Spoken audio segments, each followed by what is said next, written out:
ئەمە بەڕێە ئەیچنم قەدریا تەمەنی 49 ساڵە و 22 ساڵی تەمەنی لە دروستکردنی فەرش و کومبار و بەڕە و جانتا و چەندین کەلوپەلی دیکە بەڕێ کردووە و هێزی دەست و پەنجەکانی و ڕووناکی چاوەکانی و خەونەکانی تێکەڵ بەچنینی فەرش و جاجمەکان و ڕەنگی بەنەکان کردووە. ئەو ژنە دەستڕەنگینە هێندە شارەزایی لە کارەکەیدا پەیدا کردووە کە دەتوانێت هەر کارێکی جۆراوجۆر و تازەی پێ بسپێردرێت بە شێوەیەکی باش و لە کەمترین ماوەدا بە ئەنجامی بگەێنێت.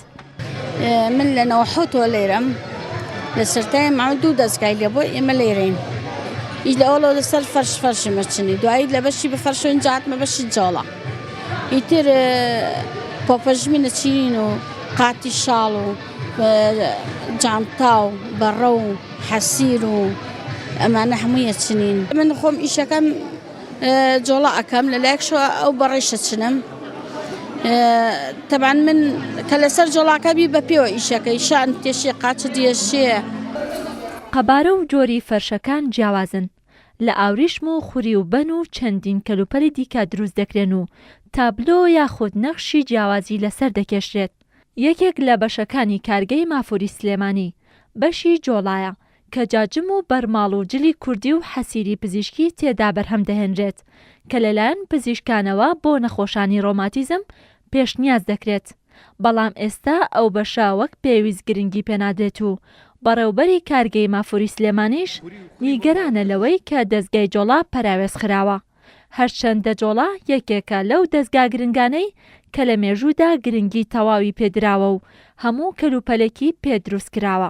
جۆڵا هەموو جۆرە بەرماڵ و جازم و پۆپەشمین و قاتی شاڵ و ئەوانە بە دەستگای جۆڵاوە دروست دەکرێت. ئەو دەستگای جۆڵایە دیارە لە کارگەی مافوری سلێمانی تەنها لە کارگەی مافوری سلێمانی هەیە. 7 کارگە لە کوردستانەیە هیچ کارگەیەک دەستگای جۆڵای نیە لەو کارگەی زیاتر بەداخەوە حەزمە کرد لەو کارگانی کێشە بایە بەڕاستی دیارە لە منتقەی قەڵازێ و ئەوانش جۆڵا هەیە تەنیا قاتی شاڵی پێ دروست دەکرێت. لە منتقەی ڕانیا دانەیەک 2 دانە هەیە لە ماڵی خۆیاندا ناو قاتی شاڵی پێ دروستەکەن بەڵام لە سلێمانی و لە دەوروبەری ساری سلێمانی تەنیا لە کارگەی مافوری سلێمانی جۆڵا هەیە. ئەویش با بەرەو ناوچوونە ڕوابەڕاستی دەستگای جۆڵا زۆر گرنگی پێ نادرێستا کە لەگەڵەوەش هەموو جۆرە هەر کارێکی دەستی پێ دروست دەکرێت لەو کوردستانەی. کارگەکە بۆ ساختکردنەوەی بەرهەمە دەستیەکانی ساڵانە لە ڕێگەی کردنەوەی پێشەنگای تایبەت و پێشەنگای نێودەوڵەتیەوە هەوڵی بە بازارکردنیان دەدەن.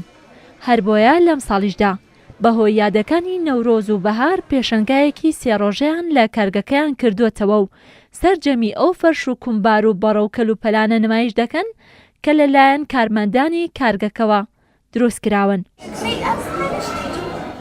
کارگەی مافوری سلێمانی لە ساڵی 1997 لە سەر ئەرکی حکوومەتی هەرێمی کوردستان دامەزراوە. لە سەرەتاوە 120 کارمەند کاری تێدا کردووە بەڵام لە دوای دروستبوونی قەیرانی دارایی ئەو ڕێژەیە دابەزیوە بۆ 50 کارمەند و سەرجەمی ئەو کەسانەی کە کاری چنین و دروستکردنی فەرش و کومبار و کەلوپەلەکان دەکەن لە ژنان پێکهاتوون. ڕێزان محەممەد، کورسات نیوز، سلێمانی.